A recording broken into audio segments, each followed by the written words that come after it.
Nice job. What made you pick this piece? I just like that it was so abstract. I don't know. Yeah, it definitely is. You did a nice job though of playing the style of it. Which this is a very angular piece, and there's a lot of these chromatic lines that get turned around, and you can't approach it like it's a tonal piece. You can't approach it like, oh, listen to that pretty melody. It's not like that. But you did a really nice job with it. I really like the style you played, and that you were very consistent with your rhythms.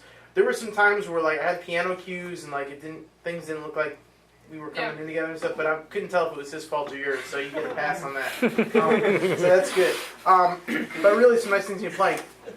As I mentioned, when you perform with the quartet, the one thing that I'd like to hear fleshed out a little bit is your sound. I think your sound is very bright, and it's like I could have looked up and you could be playing a metal mouthpiece, and I'd be like, oh, that's about right. But for that type of mouthpiece, there's a sound you're supposed to get from it, and you're not getting it. You're getting a much brighter sound.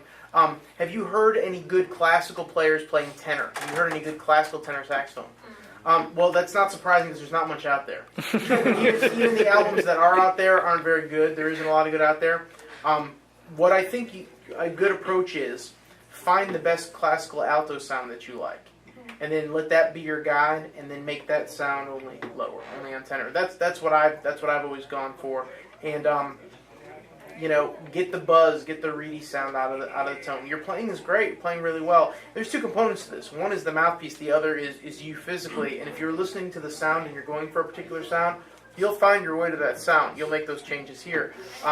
Experimenting, you said, with like reed strength and stuff. If your reeds are too soft and they're buzzing on you, getting something a little bit thicker and finding that ratio. But things like that will all help, because I really like the way you're playing. I just think the sound right now doesn't fit. I mean, it fits better on a piece like this than, say, like a more tonal piece, because it's a little bit more, this is more contemporary sounding, that sound works with it a little bit better. But again, I like the way you're playing, and it was, for the most part, everything you're doing is right on par with what you should be doing.